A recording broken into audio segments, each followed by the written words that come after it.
Hello and welcome to the Tyrant Training Podcast. I am Kevin Ryan. This podcast has a guest on each week to be the tyrannical ruler of their own people. Today's guest is UK comedian Alistair Barrie. Here are some out-of-context quotes from Alistair about what he thinks life is all about. When I walked on stage, I'd go, hello, and they'd be like, about fucking time. Like, oh, well, that toilet was very clean. I fucking hate being told what to do. I like to do what I want to do, and I think what I do is best, and it's right, and I will argue with anyone about anything. Oh, someone found a swarm of bees in their nostril. I don't think democracy works. You can find Alistair on his own Bluesky account, and he's also frequently a pundit on Times Radio, Radio 4 and 5 Live. Also, if you're into food and blogs, Alistair has his own food blog that you can Google for, which is foodpunts.com. And this Tyrant Training Podcast has a website as well, which is tyranttraining.podcast page, and I'm on Bluesky, Threads, TikTok and Instagram. Of course, if you want to subscribe and listen to more episodes of this silly comedy podcast, you can do it on Spotify, YouTube, Apple Podcasts, Podcast Addict, and everywhere else that lets podcasts live in peace. So thanks for listening to this one. Thank you very much, Alistair, for joining me. I've seen you're on Bluesky now, right? I am indeed, yes. I left Twitter because of that guy. Yes, I'm on Bluesky, and which is much more fun than Twitter became. So I've still got my Twitter profile there. I haven't actually completely left, but I haven't used it since I came away the day after the American election, and haven't. Oh, really? Yeah. I had it for the podcast, and I just got rid of it because I was like, do you know what? It's an extra thing I have to post on. And also for I mean, I don't know, but I don't know the podcast well enough to say this, but I feel confident I'm right in saying that it's not particularly Nazi. And and basically, unless I'm sure they come up, they get everywhere. They come up once or twice as a terrorist, but yeah. But literally, I found this very much for we live in a world of posting clips as a stand-up, and posting stuff on Twitter was just becoming pointless because an algorithm, when you've got the guy in charge who makes the main point of the algorithm to push his own mad bollocks and genuinely unfunny tweets, it's pointless. And for work, it became pointless. The reach is pointless.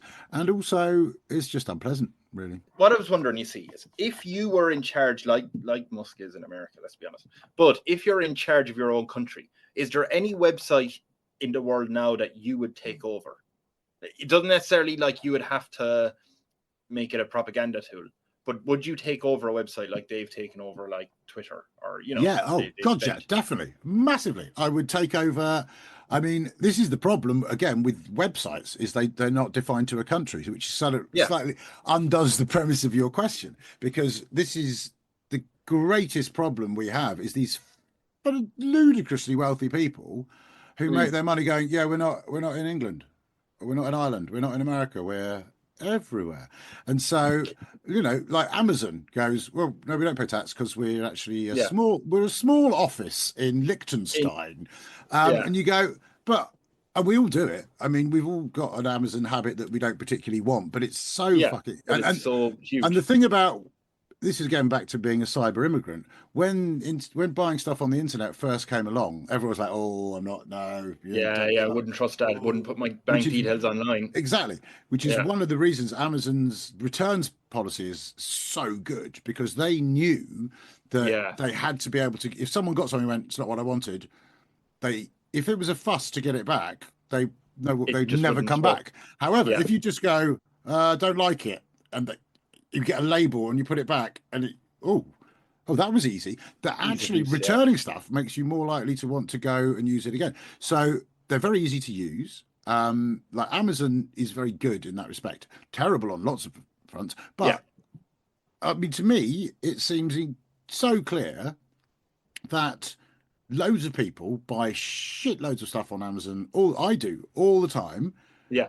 It's clearly bought in the country, so tax it in the country as a sale in the country. It shouldn't go to Liechtenstein. But the thing is, then Amazon will go to Trump and go, right, you're going to do this. And so, you can't do it in the country.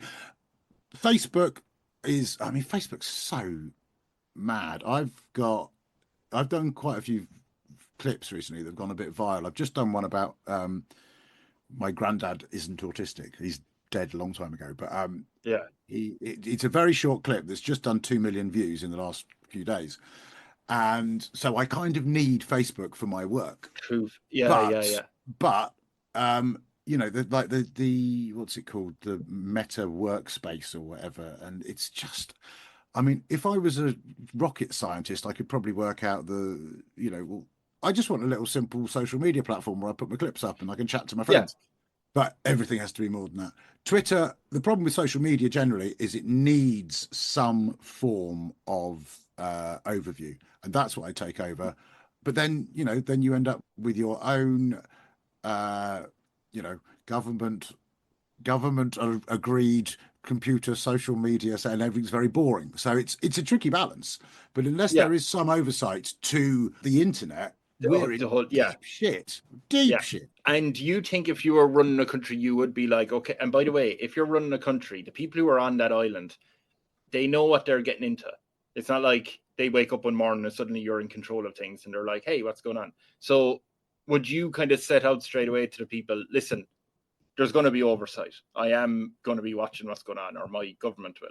Or would you try to present yourself at least as very, no, you can do what you want. I'm not interfering. No, I'm not. This is the thing. I have a very strong streak of agreement with libertarianism in that I fucking hate being told what to do. I like to do what I want to do, and I think what I do is the best and it's right, and I will argue with anyone about anything.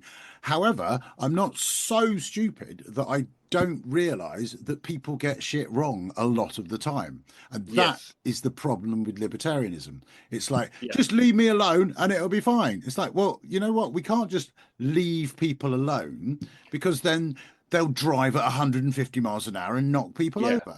I don't like driving my car at 20 miles an hour in central London. It's become very clear that less people are dying and the air is better as a result. So if you want to sit there and go, but I want to drive at 40 miles an hour, okay, but you're not part of society. So it's all thing. Society goes at the pace of the slowest walker.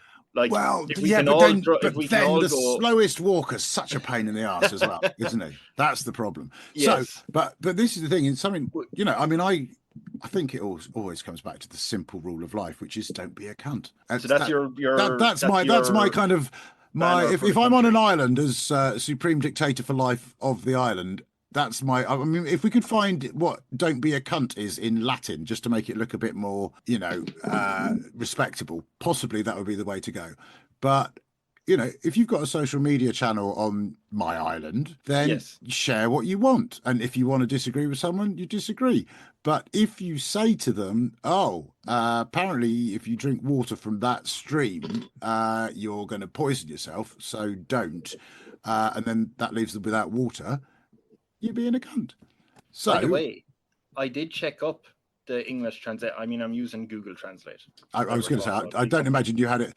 I mean, I know you come from a Catholic country, but if you had the Latin at your fingertips that easily, I would. I do have the word for cunt at the top of my head, and it is cunt. But don't be one is Noli Esse Cvnt. So there you go. You can have that on your flag.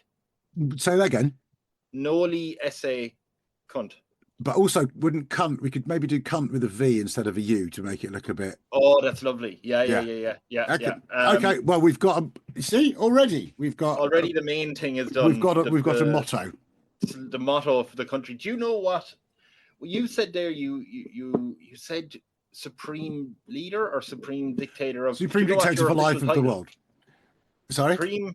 Sorry. Yeah, I was going to say your official title for yourself. What would you have people call you?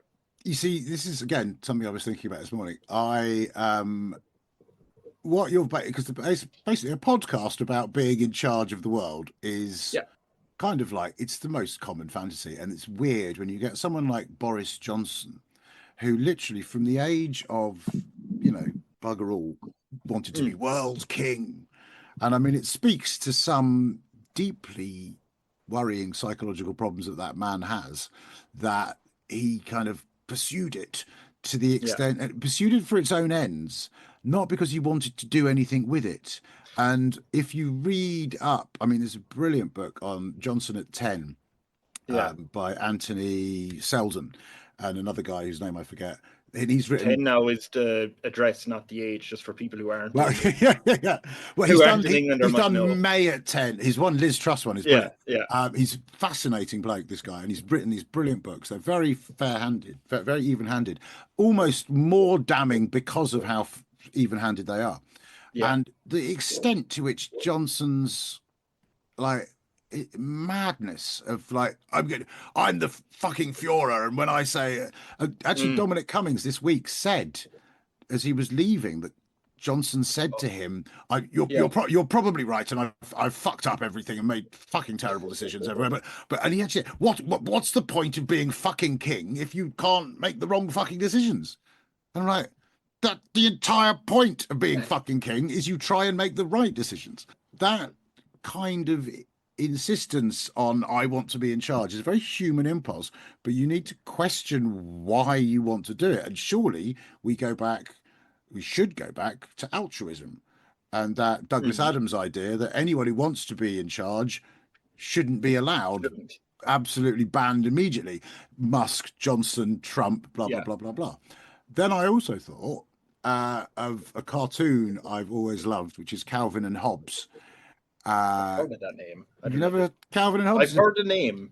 Brilliant cartoon by a guy called Bill Waterson, I think, about a kid who would very much these days be diagnosed with ADHD, and he's called Calvin, and his pet tiger Hobbes, which in his mind is alive, and so everything he does is imagined as being with just his best mate. Doing it. And it's so good, honestly. Even though I'm 53, I would still sit down and read them. They're so funny, so wise, and yet just it's got everything. It's got the parents who are just had enough. There's the child who's absolutely unbearable, but also absolutely brilliant. And it's a thing about imagination, basically, the power of imagination. But in it, he imagines himself as a spaceman called Spaceman Spiff, and he imagines himself when he gets in a cardboard box, it suddenly becomes a time machine, and he goes to places because his imagination is so vivid.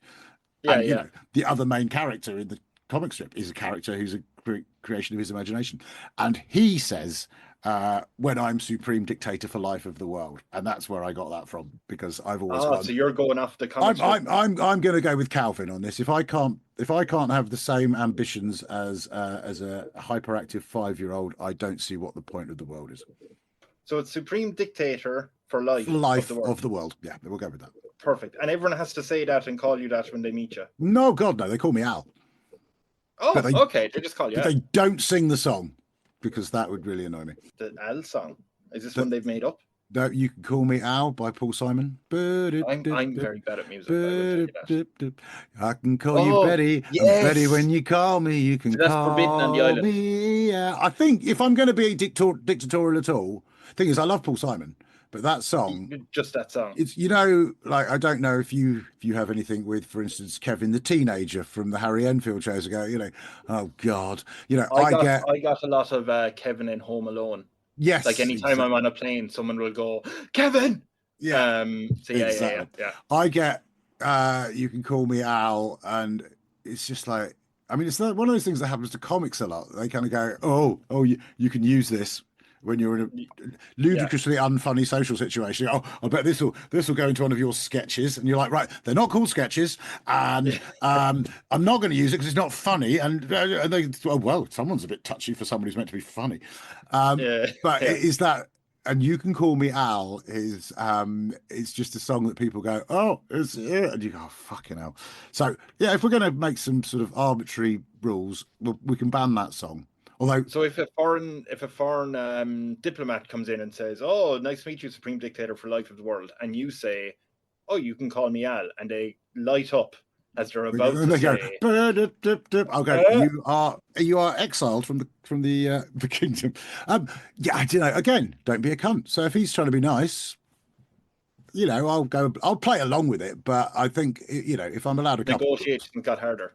Well, I think you got. I'll be nice about it, but if I don't want it playing regularly in the background, I wouldn't miss that song. Although, funnily enough, a friend of mine, comedian Carey Marks, great comedian, was driving along the other day. He told me, and he was listening to Paul Simon live in Central Park, and "You Can Call Me Al" came on the Yeah. and Siri on his phone went, "Now calling Al Barrie," and started calling me. So, Oh God, yeah, that's haunting you well then, even yeah, when you're but not then around it. that's another nature of the internet ruining our lives. You know what? You can use that in a sketch. You Right. didn't think of that. Terminate this podcast. This podcast is over. No, okay, so Supreme Dictator for Life of the World is just on official government forms, but Al, they can call you Al normally. Yeah. Do you have any idea what to name? Actually, before we get to name your country, I'm going to figure out where we put your country, because in this podcast, we don't take over a country and have you lead it. We just poof an island into existence, and that's your country. Right. This is the part where the last recording collapsed, but it was on a different laptop.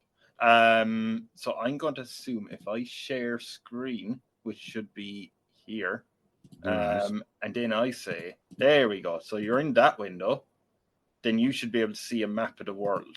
I can't at the moment, but I'll see if I can. Right. Let me have a look at my screen, my view. Let me go share again, and then it'll seamlessly. Oh, there we go. Yeah. Now, so you've started screen share. All right. So where do I want to be? So it's like, yeah, it's basically what type of weather do you want to be living in? Yeah. No. Well, obviously, I want warm, but not mental warm. You'd want down here. I mean, to be honest, I quite like. I mean, place I've been that I loved the most was probably New Zealand, and so because they've got the hot, but they've also got the cold, and I'd like seasons. Yeah, somewhere in the mid. Yeah, somewhere in the middle. You're not worried about the is this where the Ring of Fire is? Somewhere around here. I think that's a Johnny Cash song. I think he visited here and he got the song. Is there a Ring of Fire where there's basically a lot of volcanoes around there? What, in the sea? In the sea, yeah. Oh, well, I mean, a bit of nothing wrong with a bit of extra scenery, is there? There's Helens, Mount Rainier, Mount Hood, and Medicine Lake are part of the Ring of Fire and have been volcanically active for the past 13 million years.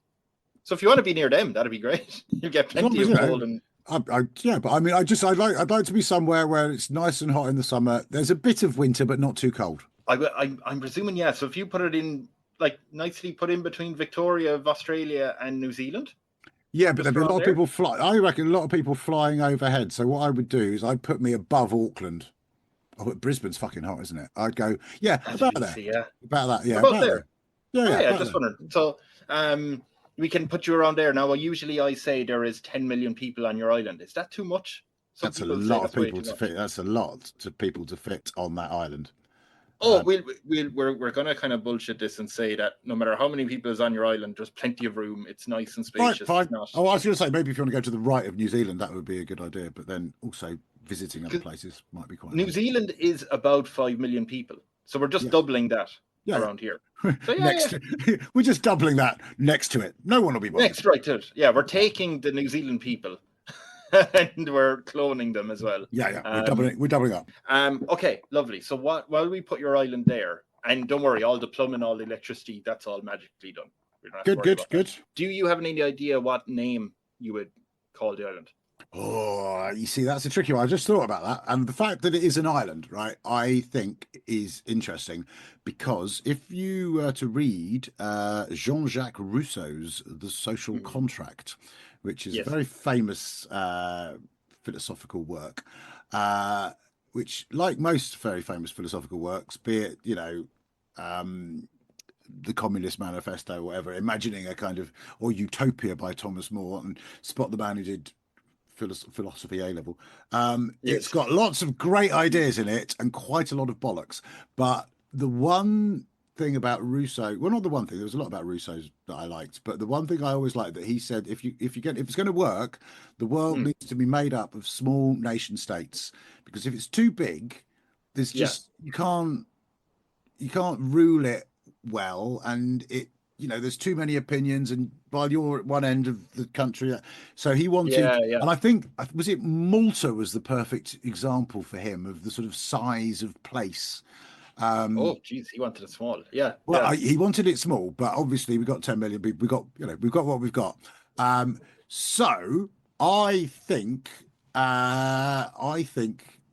Rusonia would be quite good. Rusonia. Why not? So Russsonia. No, Rousseunia.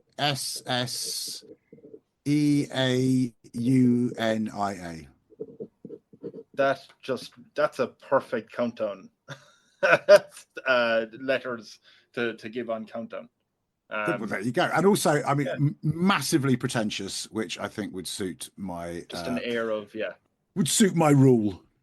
Perfect. Okay, we're going off with the pretentious Supreme Dictator for Life. Well, I think Rusonia, but then with "Don't be a cunt" as the motto, it's a nice kind of balance. Because someone could go, mate, you called it Rusonia, you're the cunt, but I don't know. That's true. Okay, I like that even keel. When you said about how the country doesn't need to be too big and it's really hard to manage the government if it's too big, but when I ask this question, I usually give people kind of two options. It's not quite as open. So if there's 10 million people on the island, would you allow them to vote for a Senate of 100 senators who look after the everyday boring kind of parts of government? You have ultimate say. Or would you say to your 10 million citizens, there's no voting, you have just an inner circle of 10 people who look after it, you decide who those 10 people are? Either way, your citizens would be happy. No. You see, what we come to now is my basic problem with democracy, in that it doesn't work. It's an absolute disaster. And what we have now is this bizarre system based almost entirely on some sort of X Factor, Britain's Got Talent system, which is basically a popularity contest.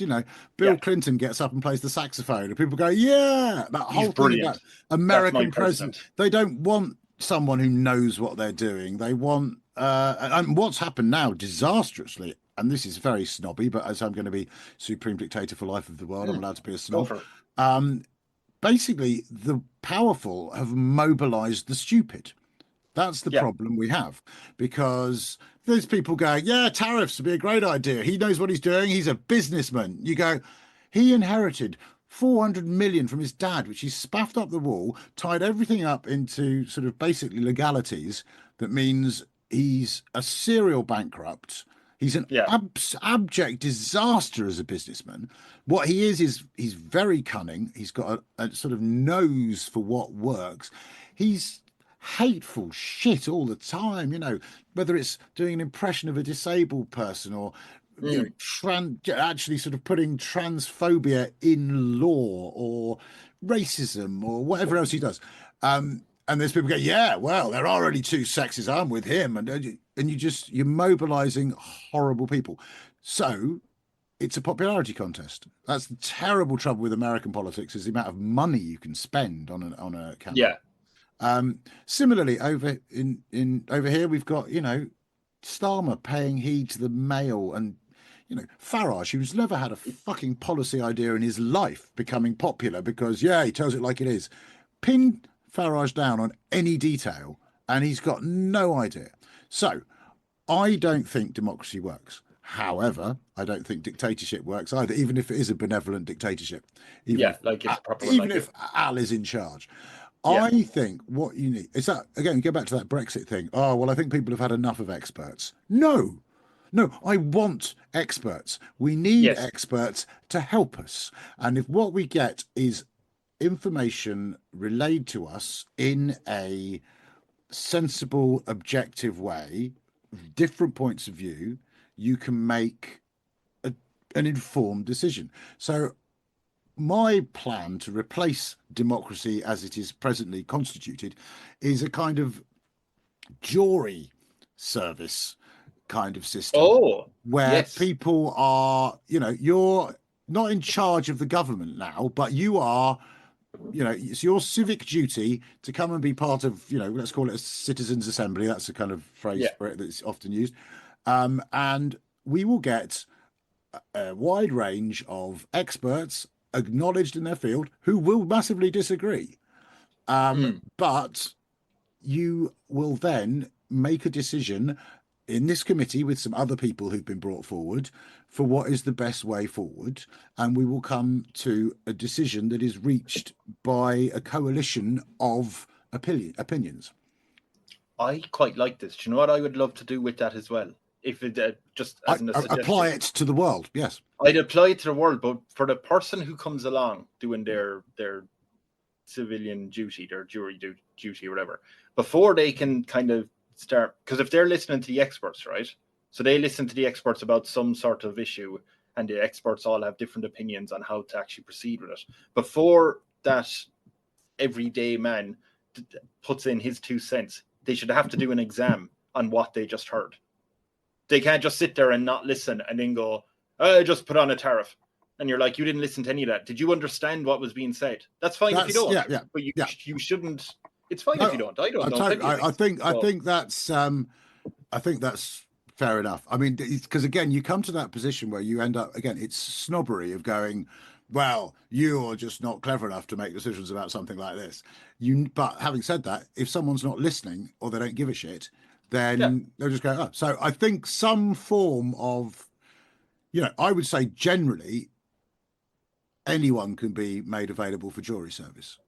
Let's call it jury service for this. Call it just for this purpose of this. But that doesn't mean that everyone should be automatically. But I think as a general rule of thumb, when you're looking after the people, you have to offer out the ability of self-determination to the widest number of people. So, but hang on. So no, as I say that, then I was about to say, if you're an alcoholic drug addict with then I went, hang on, but actually, I've met quite a lot of alcoholic drug addicts who are quite sensible in other ways. So and if you're going to do some laws about drugs and alcohol, their opinion's probably quite valid. So I think your idea is the way forward. Yeah, some sort of test on what you've just heard, so that at least we know you're coming from a position of having paid attention. Yeah, like 20 questions, as long as you get 12 or 13 right. Yeah, I think that's a fair system. You're fine. You don't need to be an expert on it. Yeah. Excellent, okay, cool. Love it. I'll ask you one or two fun questions. What type of house do you want to live in? Oh, what type of house do I want to live in? Do you want a mansion or palace or? No, I'd like a nice house. I'd like a nice house with enough space for me and my family, and a garden. I'd like a pool. I would like a pool. Yeah, a good pool now, not just a good pool, not overly special, but a decent, 25 meters at least length. So you can do a proper length, and do you know that thing? If you ever go somewhere with a pool and you're like, I can get some lengths and get a bit of fitness, and it's 10 meters, and you go, I can't do lengths of that. That's just ridiculous. And when I was in Portugal years ago, I didn't learn how to swim until I was an adult, right? Right. And I was in the swimming pool, and it was too cold for my fiance, so she was sitting out just reading a book. The water was too cold, rather. And I was in the swimming pool going up and down learning how to swim, and then another couple jumped in, and this couple was a very attractive couple. Good luck to them. I hope they have a happy life. But then they started like kissing while I'm struggling, splashing, going past them back and forth. Like they were being so intimate, and they were killing my learning time. And I refused to leave. Just splashing, going, you'll help. But we all do that, don't we? I was on stage on last Saturday, and the MC got stuck in a train. The train was delayed, and I had another gig, so I was like, "We got to start." So I had to go on and MC myself and do the first spot. And literally, I was just all the front row was 3 separate groups of women, which is fine. But then I just literally boomf, and there was a couple sat there, and it was just like, oh, you're just annoyingly good looking, aren't you? And it. She was very glamorous, kind of, lime green trouser suit, blonde hair, quite quite sexy. And he was like, like bit of a silver fox with an undercut and and they both sat there with the absolute confidence of people who knew that they were pretty good looking. And obviously, as a result, I spent the first 10 minutes tearing them a new one. But good. But did they take it well? Because I bet you the thing is they have a personality. You can't even go away going, yeah, but I bet they're just a do you know what? They've been together 18 years. They had 2 kids. They weren't married. He worked in sales in IT. She had her own street food business. They were just a nice couple of people. That sounds really nice. But also, you know, you're a comedian in a room full of people on a Saturday night in Windsor, of all places. So you're kind of going, what'd you do? Sales? What? Oh, IT? Oh, you probably created her with a mouse. Because that's what you do in club comedy. But I think that's to do with comedy is you find a weakness and you exploit it, but you also do it with a generosity of spirit. If you don't do that, then you're just going, fucking good looking people, you make me sick. You can do that once, but then if it becomes apparent that you are on stage, like, you know, if you're swimming in the pool going, look at these people, we can all understand that. But if you know you can go and throw a drink over them, you go, all right, well, you've gone from being understandably annoyed to overreacting. So again, it's all about time just waving at my fiance who was just being like, hey, I'm doing well. And then pointed to a really attractive couple going, that's what you could have won. In my head, it's the same couple. You know that, yes, right? I can't remember what they looked like. I remember they were good looking, but there's just one good-looking couple who wander around the world, just you know, whether it's in Portugal or in a little kind of comedy club in Reading, they turn up, bastards. Yeah, equally attractive. Anyway, okay, are they allowed on your island? Oh wait, no, we were saying about your house. Oh, my house. They're not allowed in the pool. So you want a fancy swimming pool? I don't want a fancy swimming pool. I just want a swimming pool. Thing is, my needs. I think it's a bit of me that goes. Because I've never known, so I've never been put in the position. But when you look at, you know, people go, money doesn't make you happy, and you go, yeah, but not worrying about money probably cheers you up quite a lot. Or certainly, it's almost like it's not so much that money makes you happy; it's that not having money makes you unhappy. And I've often thought, as many people do, you get into that little daydream of if I won the lottery, and you actually go, well, what is there to buy that I haven't got? Like, for instance, I collect watches. I love watches, always have. And every now and then I spend a bit of money. I bought this, like it's a lovely William Wood piece that and I bought it. It was not cheap, but it's not thousands of pounds either. It was it was 3 figures. And I like watches. But if I suddenly was, you know, given £100 million, would I go out and buy one of those £1 million watches that Mark Zuckerberg's got? No, I don't really want something weighing that much on my hand. So it's a different world, and I think you know, there's been research done into people who've won the lottery, and it says, do you know what? Unsurprisingly, generally they're a bit happier because you've had the worry taken away, and if you like cars, you can go and buy a Ferrari. You can go and do a few. I think, you know, I like cars. I would probably go, you know, I would probably get myself a Ferrari or something like that because I'd like to be able to have one. Be nice to have one. But would I want you know, I had some friends in the States who were, you know, properly wealthy, and their grandfather had a hangar he'd bought for his Corvette collection. And I was a bit like, Jesus, would you really? But if that's your thing, that's your thing. Maybe you've earned it. No one's saying you can't do it. But, you know, I have a lovely little house, which is back up there. It's 3 bedrooms. It's a bit tight with 2 kids, but I really like it. Yeah. Would I like a mansion? No. What I'd quite like is enough money that the bloke who lives in the house next door, if he left, I could buy his house and turn it into one. That wouldn't be that financially sensible. But I don't want a mansion. Yes. I don't want... But then, you know, if I had £100 million, would I want a mansion? I don't know.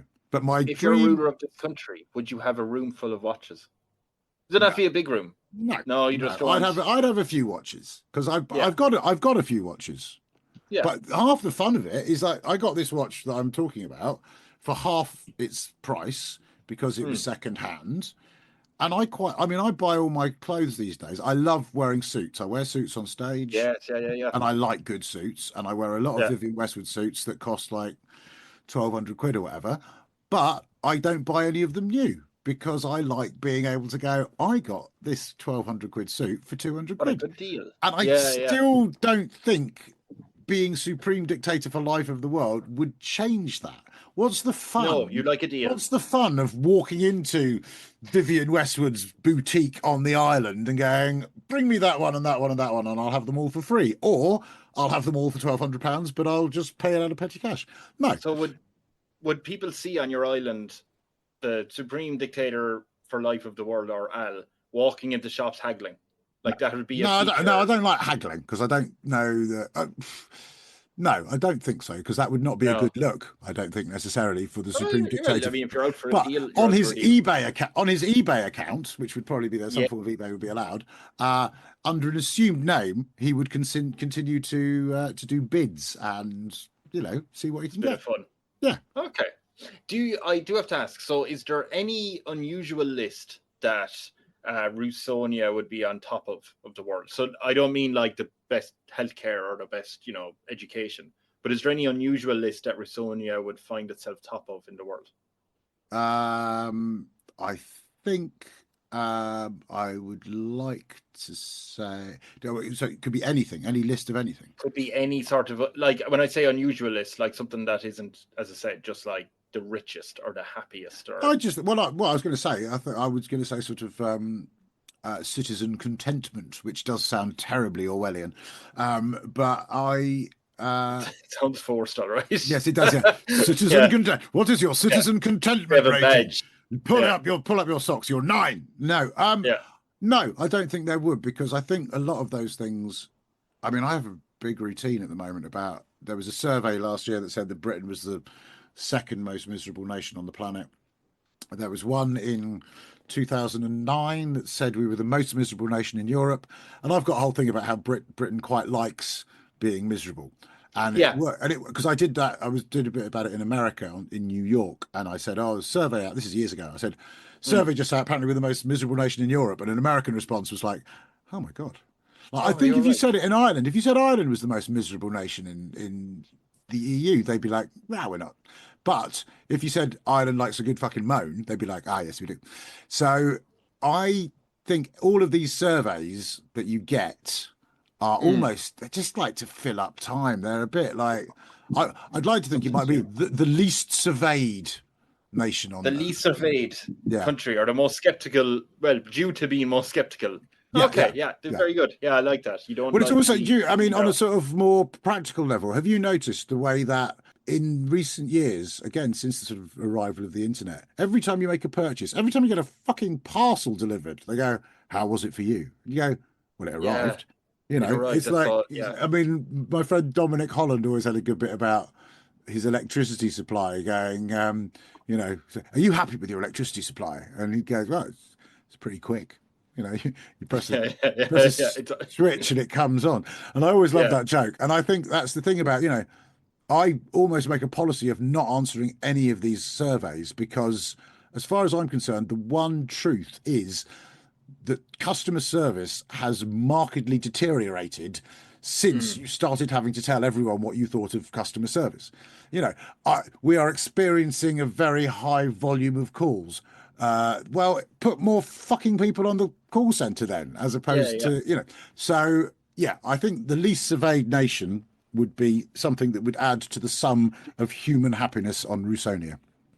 That's why you don't press the buttons on. Do you know when you go into like an Aldi or a Lidl, they'll have when you're walking up the door, they have the faces. Are you happy with today's service?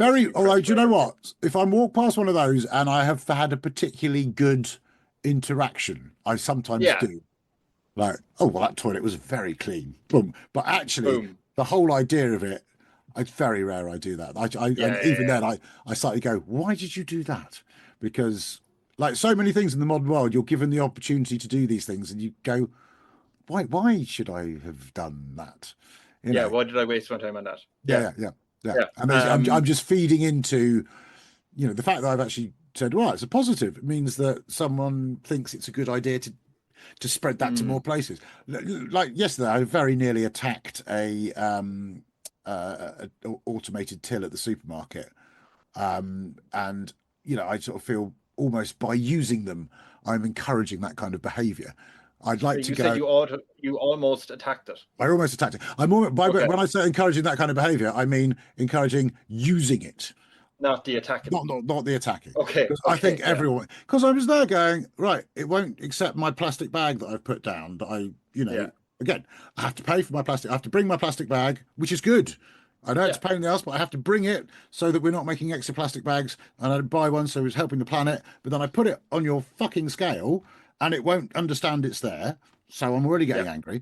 And then I've got my son who's dying for a wee, who then actually weed himself in Sainsbury's because I went, go to the loo. And he came back going, I didn't make it. And it's not his fault. So I'm like, no, that's fine. Meanwhile, it won't understand that I can't buy something. I can't remember what it was. And then, and then it wouldn't accept my card. And there's a woman who came over to me 3 times, by which point I was standing there angry with a child covered in piss going, this would not have happened at a fucking till with a person.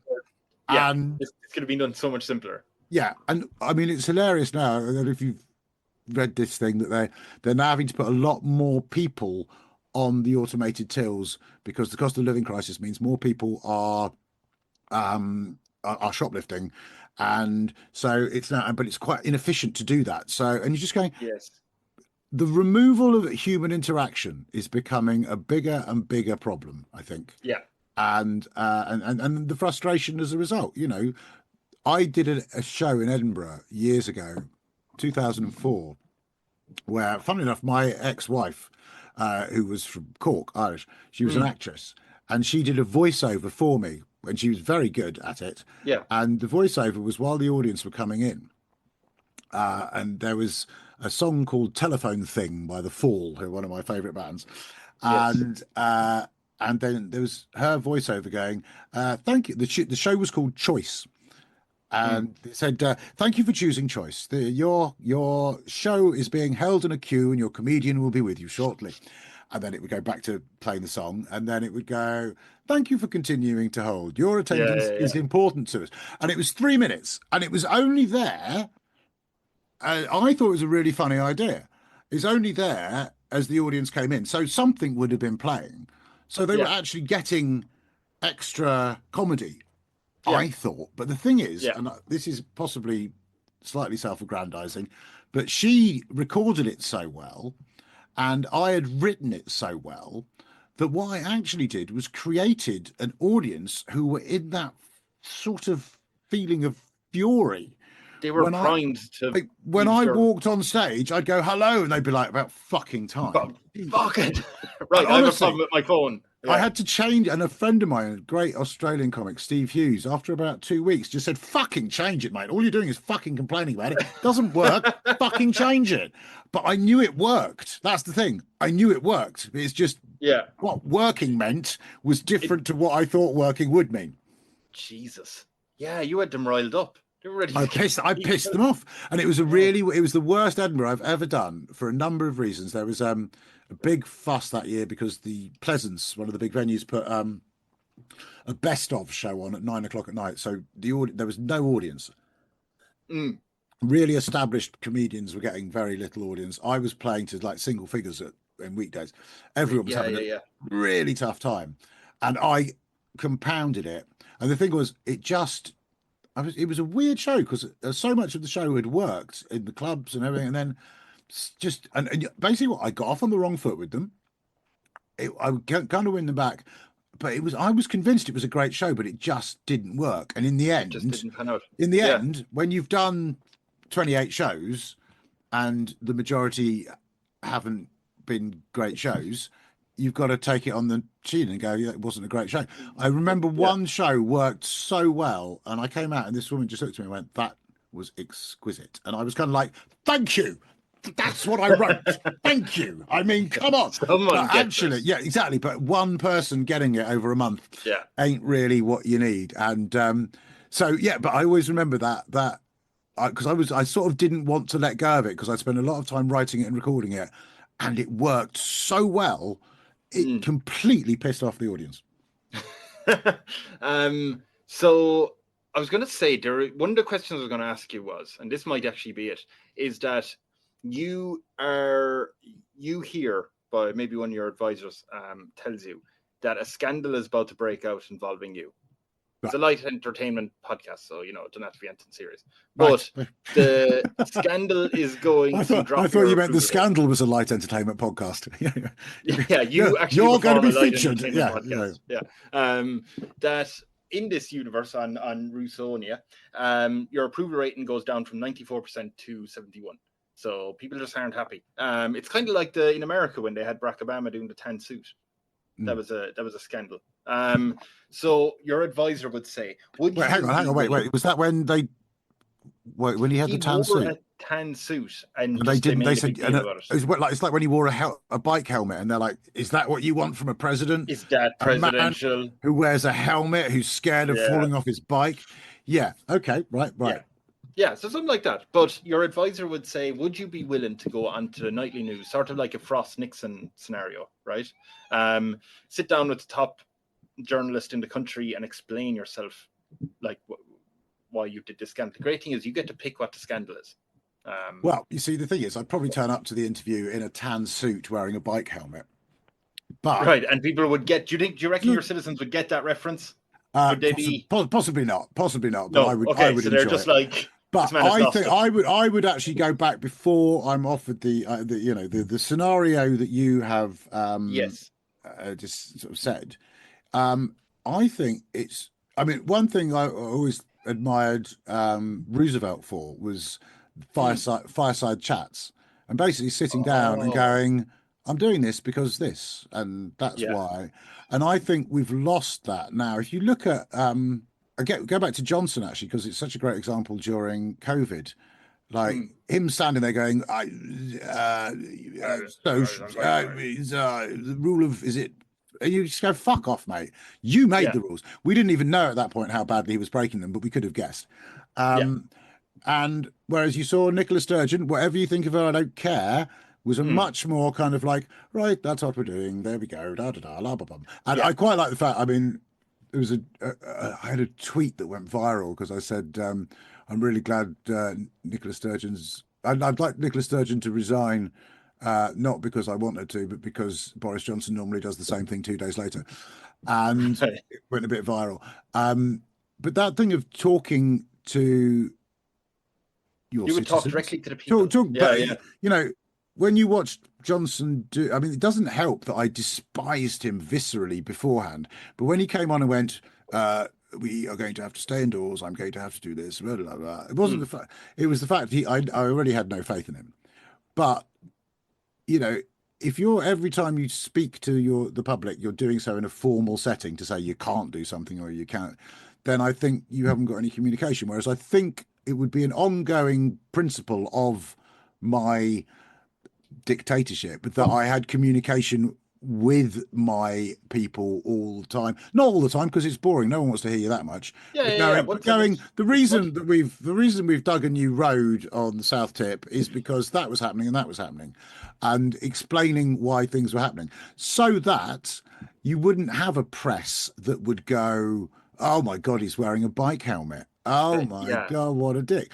Now, if I had then, gone behind my wife's back and had an affair with the kid's babysitter, then that, I would have to justify that, or not justify. I would have to own that. But So are you saying that that's your scandal? I'm not saying that's my scandal. If I can pick if I can pick my scandal, that is not my scandal. Okay, but you can. Yes, I am saying that I would have to face up to the realities of that, and I would presumably be saying, my wife was a wonderful woman, but I fell in love with someone else, and that's what happened. And judge me if you will. And a lot of people would think would think less of me, quite rightly. And you have to wear that because you can't always be. It's not a popularity contest. However, but you'd be like, screw them. I don't care if they don't like me. I wouldn't be screwing if they don't like me, but I would accept that.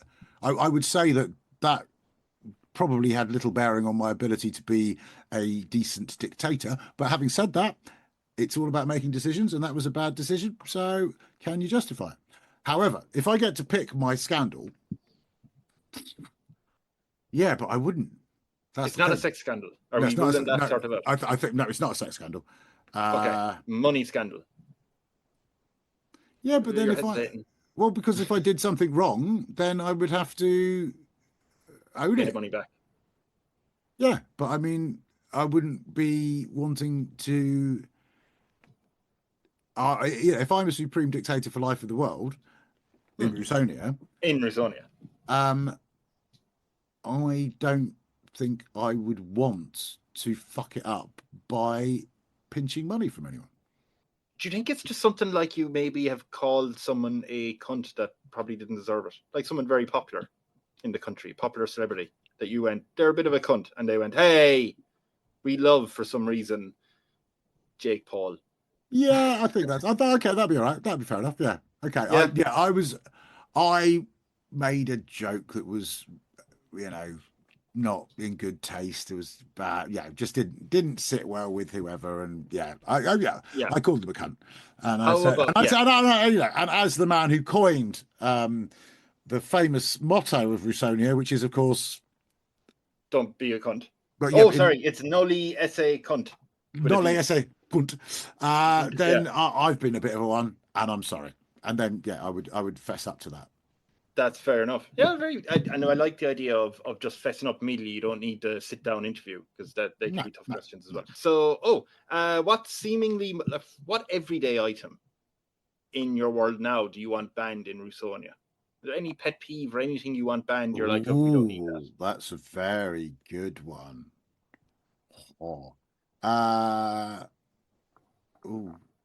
What do I want back? See, I'm very tempted to say the microwave because I just don't like them. But actually, really? Yeah, it's a bit of that thing of going, we never had them when I was a kid, and all I seem to do is melt butter when I just want to soften it. I just want to soften it. I don't want to pull the butter. Yeah. But I have to be honest, I've got better with them, and I can't ban the microwave. What item would I ban? And I suppose I'll give you the other option as well of not just item, but maybe if you're saying like an action, like something that people do or an item. Basically, it's very open-ended. You can Well, I mean, we've sort of had it already, but I would definitely ban questionnaires, customer service questionnaires. Yes. We've sort of covered that, but that would definitely be something I'd ban. I mean, so there's no exams in your country. Well. There's no exams in your country. No, you can have exams, but questionnaires are different. Yes, you're right. Sorry. Yes. We'll make sure education. No, definitely. It's all about education. I'm going to be very big on education so that people can make good decisions in the first lesson. The difference between an exam and a questionnaire. Yes, there is critical. Just thinking, you see, if my wife was here, she'd be able to tell you 100 things I fucking hate. And now that I'm here, going, I don't know. So what you're saying is you've never been happier than what you are right now on this podcast. Yeah. I love the enthusiasm. Yeah, that's fine. Yeah. Yes. No, do you know what the thing is? I would almost say computers because I'm so bad with them and I get so frustrated because I didn't grow up with them. And when something won't work, it drives me fucking wild. But at the same time, I use them all day, every day, and we're using one now, and it's great to be able to do it. So I can't say computers. I'm wondering. No. I had a little thought there. I go, locks would be an idea, but then that's just terribly hippie kind of. We just leave the doors open, and actually, sometimes you want to lock some shit up. So, would it be like padlocks, or would it just, the iron bar? I think that's just a sort of vaguely hippie thought that sailed into my head, and I don't. There are. Oh, come on! I must hate some things that I really. Got it. It's a bit. It's a bit specialized because I've almost just said it, but Alexa would be banned out the door, and Siri and anything like that. Fuck Alexa. I fucking hate Alexa. My wife bought two going, it's great because we can have music in the house. Both of my children, I've literally have to argue with my children and Alexa, and it drives me fucking insane. And they're going, Alexa, play that. And I'm going, no, would fucking have breakfast. Shut up, Alexa. Alexa, shut up. And honestly, you've never seen me as angry as you've seen. I've very nearly threatened to literally smash it with a hammer a number of times. Alexa is banned. I mean, Siri, I'm not that wild about either. I'm not that wild about AI, full stop, because only humanity could spend its entire history writing fables and stories about the creation of a power that could overthrow humankind, whilst at the same time trying really hard to develop that technology. So Yeah. I would not. So she's out the door. I can't say I'd ban all AI because I think that's too much of a sort of. I don't really understand enough about AI, and we use it all the time. But Alexa can fuck You're off. gone. Okay. Yeah. Yes. Okay. Love it. We do have one though, but yes, I love it. We'll get rid of. We've got two. I can't even ban them in my own house, mate. No. So you know, we did actually buy two at Christmas. I bought Celine one, and Celine bought me one without realizing, and then her mother bought us one. So we got three in the 1 year. Do they talk to each other? No, we got rid of them. We separated them. Because my wife tried to get them to talk to each other, and they don't. And it's drives me insane. I'll leave you two questions, or I'll leave you. I have a question for you. This is just long-term planning. At a certain point, you want to leave. I know it said Supreme Dictator for Life of the world, but you have to plan your successor, your heir, right? No. When you're gone, you're not going to plan it? No, I don't want an heir. I want to be the one who is. Why would I share the glory? I want to leave a system that doesn't require a Supreme Dictator for Life. Okay, so assuming at some point you're planning to be mortal and dropping dead, yeah, what happens to Rusonia then? They just the system should be self-perpetuating, and they go, "Hey, Al was the guy who kind of helped us form all this stuff, but now, you know." And the citizens' assembly sit down and go, "Should we give him a state funeral?" You go, "Well, I think we better do."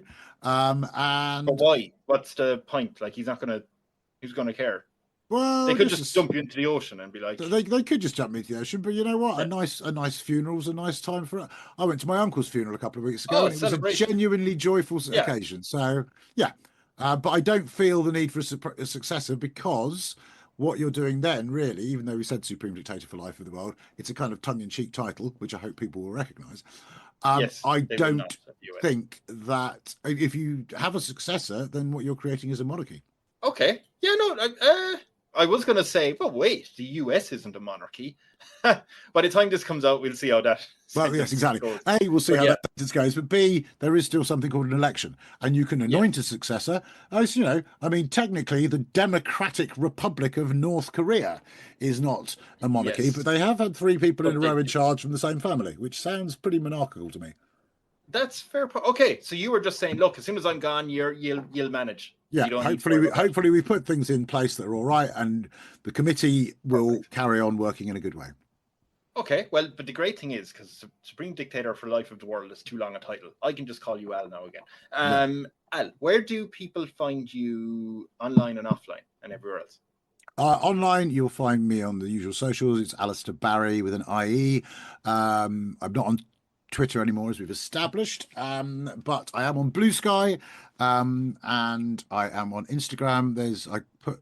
I'm on TikTok as well, but I don't use it. I mean, I put clips up on TikTok, but if you want to follow me, most information is usually TikTok, or actually follow my Facebook page, which is Alistair Barrie, or Alistair Barrie Comedian if it's the full title, but that's where you can find me. And apart from that, I tend to put